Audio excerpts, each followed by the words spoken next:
So, my question is on understanding, and I know you have talked about this a lot in many different videos.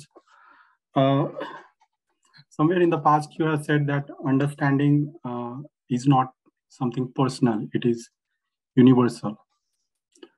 And my question about this is how an individual can, for sure, know that he has understood something, or it is just not an illusion, like a cerebral illusion in his mind, that he caught something and in fact he has not understood anything. Because you've seen it, and we see that very often in the sessions also, that you explain something, people say that they get it, but did they really get it?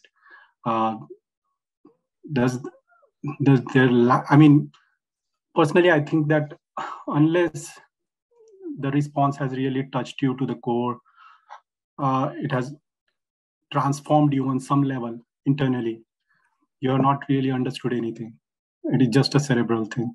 So can we say that the elimination or disappearance of suffering in some way is the understanding?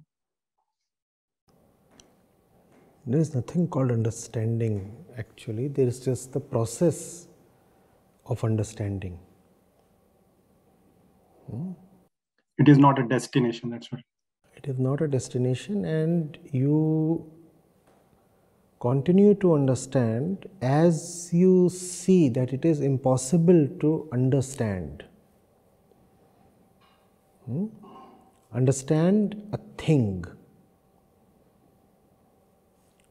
You see, anything that you look at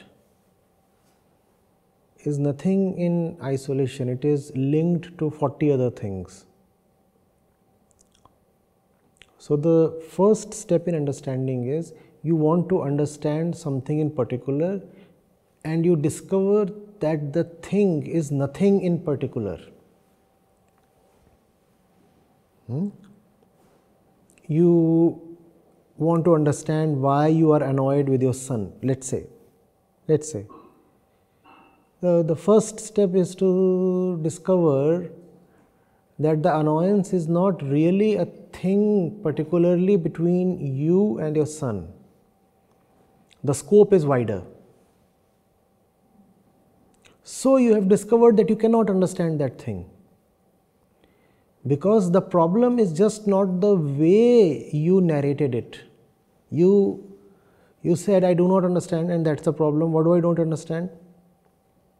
What do I not understand? That there is a conflict between me and my son, and I do not understand the core of it, the reality of it, what's really the issue is. You go close to it and you figure out that the problem is just not what you thought it to be and how you wrote it down. Your version of problem is itself mythical. So now you discover that it's not between you and the boy, it's between you and many other people. So the initial problem does not exist. So how can there be understanding there? And then you widen the scope and discover that, well, even this cannot be resolved because the problem statement itself is false. Finally, you discover that the problem is indeed nothing to do with anything or anybody in the world. The problem is internal. This is the process of understanding.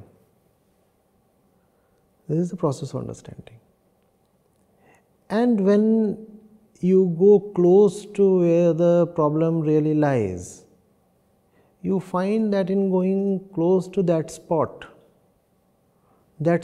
is feeling less and less problemed. But still, as long as that spot exists, the problem will remain, and therefore the need to understand will remain. As long as you remain, the need to understand will remain, because you are that point within yourself which is the problem. You are the problem. Right? Since you are the problem, therefore perfect understanding is never going to happen. However, you can be on a continuous journey.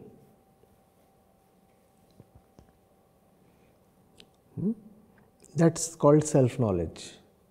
Coming close to oneself, realizing the basis of one's instincts, one's reactions, one's anger, one's urges, one's trusts, distrusts, everything. Right? So, you said you also talked about suffering. Suffering is another thing that's going to continue. You can at most alleviate in the sense of sublimation, in the sense of bringing it to a higher point. Your suffering will remain. It's just the dimension of suffering, the level of suffering that you can alter. All suffer. Some suffer for petty reasons, others suffer for sublime reasons. So you decide that it's better to suffer for sublime reasons. That's the process of understanding. You getting it? So you get involved in bigger problems. By bigger, I mean wider. The circle of what you see as the problem area keeps widening.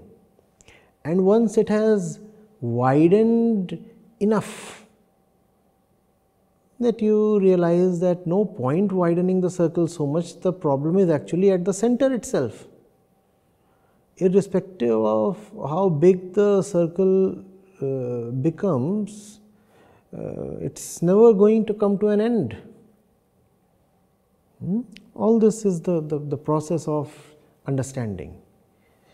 You become more and more disinterested in petty battles, because that's not where the problem lies. Right? You realize there is nothing to understand there. Understanding therefore cannot happen there, because there is nothing to understand there. Right? You were loud at someone, that person reacted in anger. Now what do you want to understand? There is nothing to understand here. In this particular situation, if you are defining it so narrowly, there is nothing here to understand.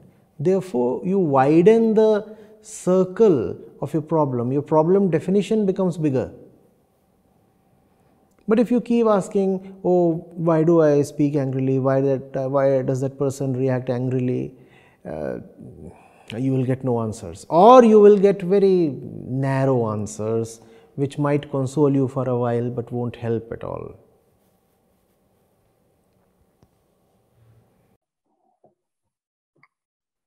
So one question there I have is, you said when you come closer and you find out that there is nothing to understand. You find out that the problem is just not the way you want to define it, therefore there can be no solution. The problem is far bigger. So the need to understand disappears? No, the need to understand deepens. You are angry, let's say, at your wife. The anger has a lot to do with your job. Now, how do I solve the relationship between the husband and the wife as long as the job remains the same? So, the problem definition itself is too narrow. You have to widen the scope. And when you go and include the job in the problem statement, then you discover that you have taken up the job because of constraints that pertain to your obligations, your financial obligations towards your, let's say, parents. Now, as long as your relationship with your parents remains the way it is, the job will stay the way it is. And if the job remains the way it is, your relationship with your wife will remain the way it is. This is, I'm overly simplifying it, It's easy to pick holes in this narrative, but I hope it's acting as a pointer. So everything is related to everything else, and behind minor squabbles are bigger issues. So what's the point in trying to solve that local minor thing? That local instance is indicative of a wider problem. You have to keep discovering the wider problem, and then a point comes when you see that the problem encompasses practically everything in your life. And if the problem includes everything in your life, then how do you solve everything?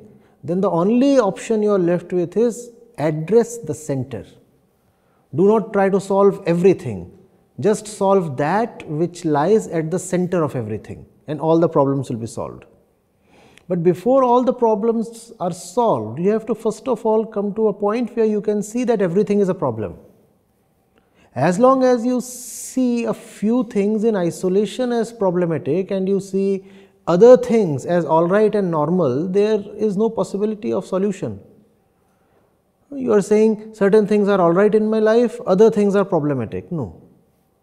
If there is a problem, everything is a problem. You have to therefore keep dismissing your problem statements as too narrow and therefore useless. Widen the scope, and that's, I said, the process of understanding. You also said that to the core of it, I am myself the problem. As long as I remain, the problem remains, or maybe the need to understand will also remain. Yes. But actually, that is something which I'm afraid to give up, because that's the only thing which keeps me good. No, then you may just choose your words more carefully. You do not need to say that you must give yourself up. Just say, I'm on a process of betterment. The ego lives in words. Fool it with words. Say, don't say, I'm process of self dissolution or whatever, or surrender. These are words that the ego doesn't typically like. So say betterment. I'm trying to be better. Self-evolution. Whatever. Anything that goes or passes. The lady within must give her consent.